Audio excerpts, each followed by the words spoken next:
Welcome to the channel. This is Oblivion, and in today's Fae report, we cover part 2 of the PvP versus PvE discussion. If you haven't seen part 1, definitely go check that out, as it will help add some context to today's video. The topics I am going to discuss today are PvP in the Fire Emblem franchise historically, and is PvP killing Fire Emblem heroes? Historically, Fire Emblem is a PvE franchise focusing on strategic and challenging gameplay against AI opponents. But that isn't to say there hasn't been PvP modes, sprinkled throughout the series. When it comes to PvP, games like Blazing Blade, Shadow Dragon, and even Fates had game modes where you could face off against other players. But none of them were well known or popular. After all, the GBA PvP game modes required people to meet in person and a Game Boy link cable. On the other hand, Fates PvP was available online, but was also full of broken or even hacked characters. Only a tiny minority of the player base interacted with PvP at all. I would argue that the PvP modes did almost nothing to increase the overall Fire Emblem audience. In fact, I would argue that the current Fire Emblem audience was established by going in the opposite direction of PvP, and actually towards a more casual gameplay experience. After all, when I first started playing Fire Emblem with the release of Blazing Blade back in 2003, the game series was still very niche in the West. I had to go to places like the Game FAQs forum to find anyone to even discuss the game with. The difficulty in the game and the permadeath was a major turnoff for many players, and it wasn't until the introduction of more casual options that the player base exploded in size. I think the reason for this is because Fire Emblem is very unique compared to other strategy games.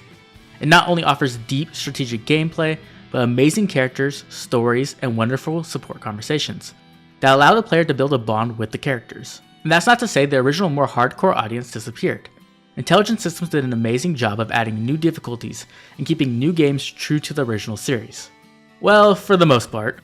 So what was the point of me bringing this all up? My argument is that the Fire Emblem audience was built off challenging and fun PvE gameplay, amazing characters, and great stories. Only a tiny fraction of the Fire Emblem player base was even interested in PvP to begin with. So why is it that Fae forsakes challenging PvE content, one of the biggest elements that allowed the series to establish an audience, for PvP? Why does Fae seem to be catering towards a more hardcore audience after the Fire Emblem franchise spent a decade working to bring in a more casual one? Now there are several possible answers to this question. Maybe Intelligent Systems wanted to make Fae different than any other game in the series. Maybe they wanted players to have control over the difficulty of the game. After all, much of the most difficult content is created by players in the form of Ether Raids maps or Summoner Duels themes. In a sense, Intelligent Systems just gave the player base tools, and it's the audience that weaponized them against each other. It's the same for Arena and Summoner Duels, where they essentially hand the players maps and captain skills, and then say go at it. These PvP game modes are efficient when it comes to development time, because they don't need to create the challenging content through unit building or testing. They can just rely on the player base to create the difficulty themselves. But if I'm being completely honest, I think it comes down to how profitable PvP can be in a game like this. Fire Emblem Heroes is fundamentally different than most true PvP games, and these unique differences are what allow Fae to monetize PvP so aggressively. If you look at other major PvP games, they have several things in common, but the one major thing is equality. Now let me explain what I mean. Let's take a game like League of Legends for example. All the champions in the league are available to get through free-to-play methods. No character is locked behind a paywall, though most of those characters will need to be earned by playing the game. Also, everyone is on an equal playing field when it comes to character customization. In League, they customize their loadouts via the rune system, and everyone has access to all of them. Now you may be thinking that's a MOBA. It's completely different. So let's look at Lost Ark, an MMORPG that is all about gear progression and skill customization. Lost Ark is similar to Fire Emblem Heroes in that you can spend money to improve your character's gear, skills, and pretty much everything else. But in Lost Ark, when it comes to PvP, all of that is removed, and everyone is put on an equal playing field. Everyone is the same level, has the same amount of skill points, and are put on the same gear power level. The same could be said about other PvP focused games like Battle Royales. On the other hand, we have Fae, where just about every aspect of PvP is monetized, from merges, to skill inheritance, to scoring ranked modes through the legendary and mythic hero system. But most importantly, in my opinion, unit availability. This means that when a unit becomes meta relevant, many players won't even have access to that unit. And also they might not even have the ability to gain access to that unit as banners rotate. While I think this is one of the worst aspects of having Fae being a PvP focused game, there are more that are just as bad. Now let's look at a bit of a different topic. Why do players make unit showcases, abyssal map clear videos, get their units reviewed by FaeTubers, share replays in Summoner Duels, or even Ether Raids defense maps? Now there are several reasons, but I think one underlying reason is that they want to show off their favorite units. Now showing off tends to have a negative connotation tied to it, but I don't think that there's anything wrong with being proud of your favorite units. After all, the game is designed around building and investing into units, so it's only natural for players to want to be able to show their hard work off to the world. The problem with this in a PvP focused game is that showing off often comes at the cost of another player. After all, the most difficult content in the game is PvP, and what's more impressive than defeating a plus 10 whaled out meta unit? That's why we see so many videos and posts about their favorite defeating a plus 10 Fallen Edelgard or a plus 10 Brave Hector. Faye does an excellent job of pitting players against each other, forcing players always to compare themselves to others, which would seem normal in a PvP game, but it goes much further than that. For example, let's look back at the PvP versus PvE chart I discussed in the last video. If we look at this chart, the entire top 3 categories have players comparing themselves to other players in the form of rankings. This means that one player's success always comes at the cost of another's. If you scored in the top 1k in ether rates, that typically means someone else just got pushed out of the top 1k. You just want to match an SDR? Well, someone else just lost one of their 3 losses. And this happens throughout all the 15 game modes in the top 3 categories. And it also doesn't end there. It even affects units and the way we perceive them. When a new unit comes out, how do we typically judge them? We compare them to existing units. We don't judge them off of art or attack animations. More often than not, we look at them and say, well, are they better than X unit over there? Why is that? It's very simple. The game has conditioned us to look at units this way. The game has taught us to equate value of a unit to its power, because in a PvP focused game, that is what is most important.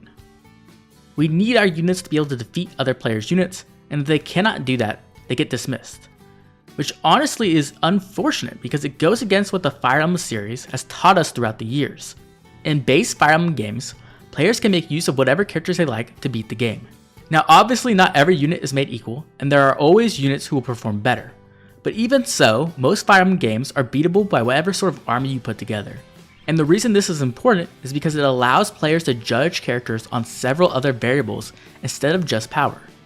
You may choose a unit to join your army because of their looks, their support conversations, their personality, or even because you want to ship them with one of your favorite units.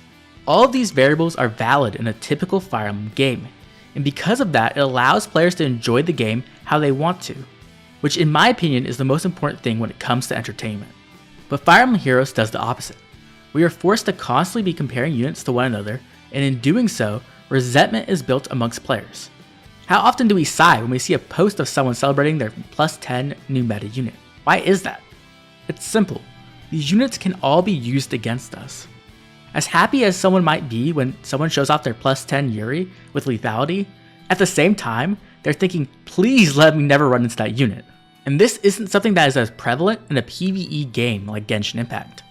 When someone sees a whale clearing the abyss in seconds, no one cares, because it doesn't affect them. Their success is never at the cost of another player's. There are no rankings or scoreboards or anything else in Genshin, and because of that, people care less about power creep or comparing units. But in Fire Emblem Heroes, it's the norm. The constant comparison of units inflate our perception of power creep, and in doing so also makes older units less relevant. It helps to create resentment against whales, people who just got lucky, or even against new units. Often people see new units as replacing their favorites, and this creates a horrible feeling for that player, and can often create a toxic environment in public spaces. And this doesn't have to be the case. In co-op games, people with powerful units are often celebrated, because they can help less experienced players get through difficult content, and this can be rewarding not only for the player being helped, but the other person who gets to show off how cool their unit is. The last negative aspect of PvP I want to discuss is the new player experience.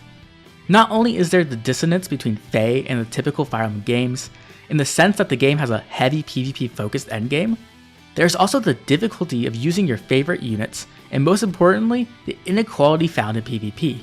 New players in any game will always have the disadvantage of lack of knowledge, lack of experience, and possibly lack of resources. But in most PvP focused games, these variables can be overcome by playing the game and possibly doing some research. Fire Emblem Heroes is different, because it limits unit availability and also ties scoring in many game modes to merges. Also, endgame resources such as Dragon Flowers, Grails, and Divine Codes are tied to scoring well in PvP game modes. These also important merges on Mythics or Legendary units cannot be grinded or earned in any way. This means a new player will be at a major disadvantage until they can save enough orbs, wait for the appropriate banner, and get lucky enough to get the merges necessary to compete in the higher tiers of competition. Until then, they can only get a very limited amount of important resources, which puts them even further behind their competition. These are just a few of the reasons why it's so difficult for new players to get into Fire Emblem Heroes.